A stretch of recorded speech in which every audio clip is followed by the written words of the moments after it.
观众朋友们，大家好，欢迎你来到我们的频道武术新传遇见陈茂老师。在跟陈茂老师打招呼之前，主持人要先提醒各位观众，记得订阅、按赞、分享，开启你的小铃铛。那我们赶快先跟武术大师陈茂老师打声招呼。老师你好，老师好，观众朋友你们好。好，还有我们特别来宾高世峰老师，主持人好，老师你好，大家好。小学妹，大家好，你好，好，老师，有朋友想请问。老师，我们有看你的节目都知道，12月24是送赵王爷回天的日子。那赵王爷的生日是哪一天呢？那赵王爷又有什么样的神旨？老师，这一题神事学，我知道问你肯定没错，是不是再拜托你来帮我们解惑一下？谢谢。赵王爷的生日到底赵王爷是人还是拟人化？这我有听你说过。那是什么？他是某一个神明的那个转化的分身，不是，是他的弟弟，对不对？民间传说好像有说什么玉皇大帝的弟弟，有听过这个说法。所以你就知道说，我们的民间信仰的一些大神，实际上它的由来都是有意义，或者是拟人化。那我们讲说，以前的人还没有看到火的时候，都是生死的。对。等到有火了，才有什么？以前的三皇五帝研究那个水火势、转木起火的那个现象出来，所以实际上火神本身把它统称为赵王爷，因为用火来烹煮肉啊、五谷啊，让我们可以养生。应该讲说，为什么我们民间信仰里面会定农历的8月初3为赵王爷的圣诞？为何是以这一天？为什么不要8月初2？为什么不要8月初1？却定在8月初3。那为什么定8月初3，不定7月初3，不定6月初3？为什么？我们讲说春耕、夏耘、秋收、冬藏，一年的四季，8月为何称中秋？7、8、9，农历的7、8、9就是秋天。所以五谷在生长，到7月中以后就开始收成。那赵王爷有人说，像我们姑娘讲，他就是玉皇大帝的弟弟，所以这是一个比喻而已，代表我们天赋地窄，那没有给我们吃，我们也活不了，所以代表说赵王爷就好像玉皇大帝那么大，所以拜赵王爷的纸钱都还是准备五色金，就是像在拜玉皇大帝的纸钱。所以传说玉皇大帝喜欢看美女。那我妈妈那时候70几岁，在厨房煮一碗面给我吃，我从背后看，怎么看都不美，老太婆了，怎么会美？所以你就知道说，赵王爷喜欢看美女，不是看长相，而是看你的心美不美。所以女孩子客厅交子，房间御夫，在厨房里面就是要清心存善念的，要为全家准备丰盛的那一些三餐。所以赵王爷喜欢看美女的美，叫做心的美，而不是长相的美。20啷当跟80几一样，都是女人。为什么以前叫姑娘，现在叫老太婆？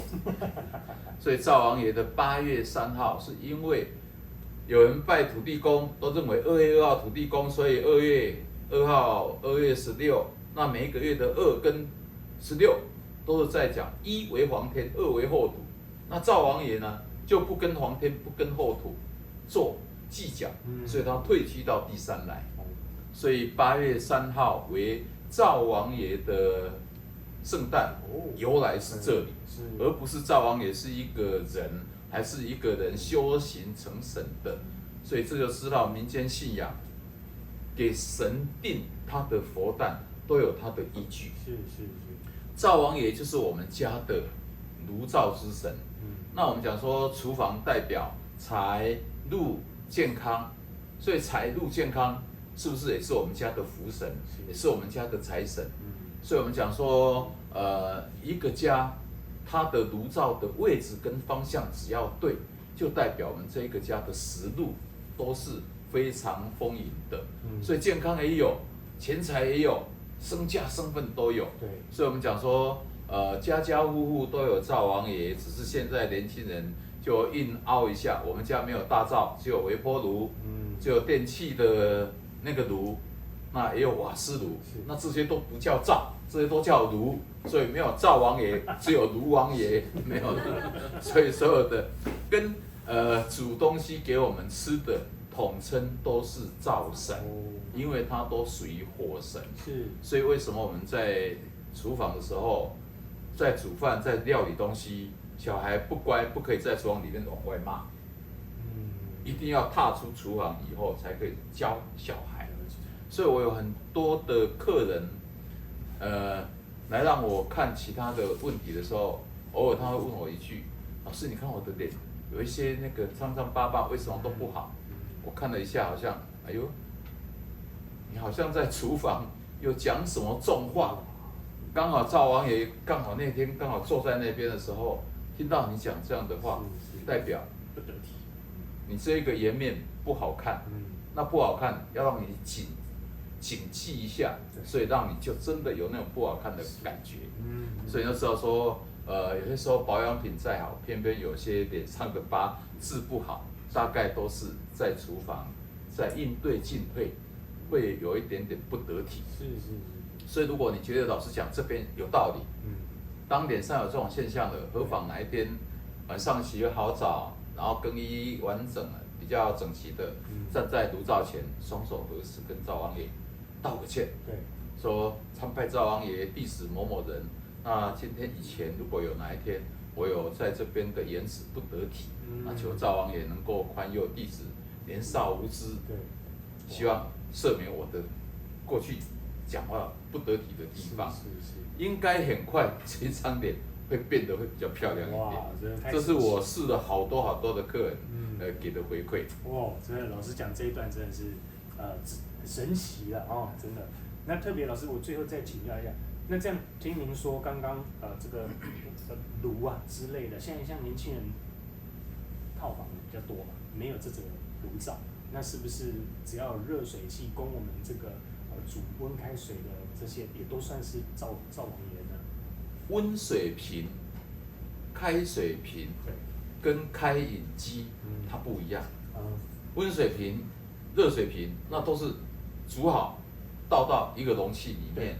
那现在的科技是整个搬到我们的房间里面，生水下去它就可以到100度，它也算炉灶。它也算炉灶。那我们的卧室就是女人的子宫包，所以为何现在好多的妈妈他们在坐月子的时候都为了方便，买一个开饮机放到房间，但是热水壶那一种，对不对？不是，你只要热水倒进，那冷水倒进去变开水的，那都是可以煮的。老实讲，可以把它烹煮的，它都属于炉灶。那变成炉灶进到我们的子宫包，所以变成连生完小孩子宫的位置，妇女器官的毛病就比较容易有后遗症。